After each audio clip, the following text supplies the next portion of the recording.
Have you ever wanted more pleasure in your life? Well, you've come to the right space, I hope. My name is Rachel. I've been intimacy coaching for 11 years, which has inspired me to do an extended series all year long, talking about ways to incorporate pleasure into your everyday life for yourself, but also a partnered relationship if you're interested. And it's not really about actual pleasure. It's just about intimacy building. So anyway, for the month of December, I decided to wrap this series up by talking about things I believe as a coach we are really hindering ourselves within all relationships to have the best ones possible. So whether it's an intimate relationship or any other kind of platonic, there's a lot I could talk about. And here we are. That's what the series has been birthed from. So tonight, sorry about that, I want to talk about feeling like too much. Oh my goodness, this is one that I can very heavily resonate with.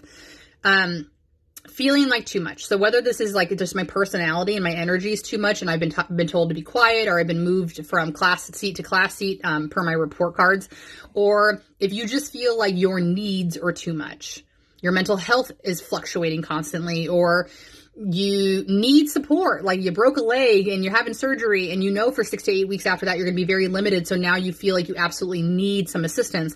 You feel too much.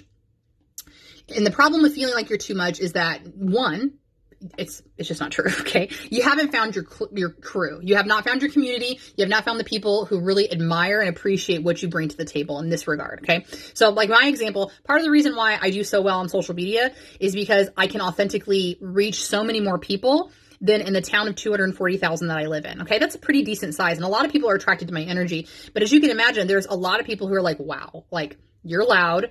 You talk a lot. You talk really fast. You see like 1 out of 100 comments that people will say that on my social media as well. 1 out of 100. Now, if I'm in a town of 240,000 people and 1 out of 100 people say that to me, that was absolutely a message I got all the time growing up. So how do I feel about myself now?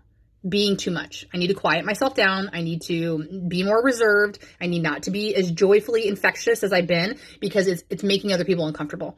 But when you move to the internet, and 1 out of 100 give you that comment, but you are speaking to hundreds of thousands, if not millions of people at some point in your life, it's a drop in the bucket when you're so much more validated by everybody else. And that one person's like, get a job as an auctioneer. It's like, okay, funny. Heard that joke before, right? But it doesn't hurt or sting nearly as much because it's not about validation, right? It's about the acceptance of self in other people aligning with that energy and saying, I love that about you. This is amazing about you. You really stimulate thoughts for me when you talk like this and all that kind of stuff. So never feel like you're too much. What is happening is you're not in the right circle or the right community to really lift you up, because your superpower is your own. What you have to bring to this community, into this world, is your bright and shining light. And when you let somebody else dull it, nobody else can find you. So operate from your true authenticity. You deserve it. That's all I had to say. Have a good day.